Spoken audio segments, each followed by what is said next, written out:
Ready for to spend 46 days in Richmond representing you starting next Wednesday, January 14th, and hopefully it'll be just 46 days.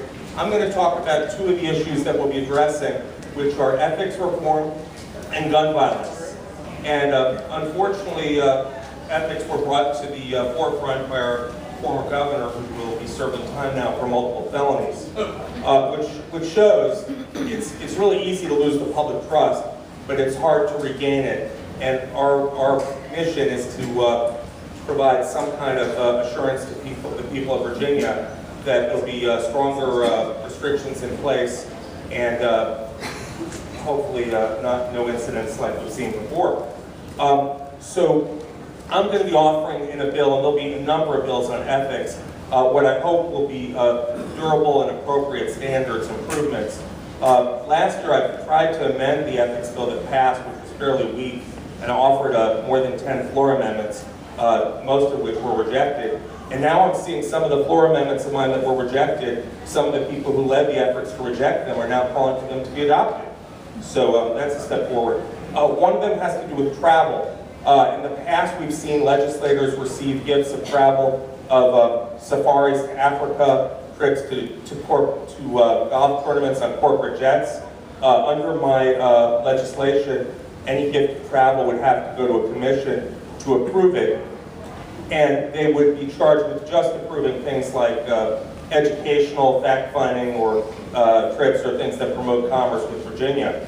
For example, I went on a trip when I was young with the American Council of Young Political Leaders before I aged out. And that trip was to El Salvador and Nicaragua. We met with government officials. It was funded in part by the State Department, as well as corporate interests. That would be allowed, but no hunting trips to Africa. We would lower the gift limits on tangible gifts to $100, and intangible gifts like dinners, there's no limit now on those. I don't really see any abuse of those, but we'll put in some limits on those hopefully. Then, turning to gun violence prevention, we formed a national caucus of legislators against gun violence and had our first meeting here in Arlington a few months ago. We have 100 legislators from 50 states. I'm going to be introducing a 12-part omnibus gun bill, and in less than 60 seconds I'm going to tell you 6 of the parts.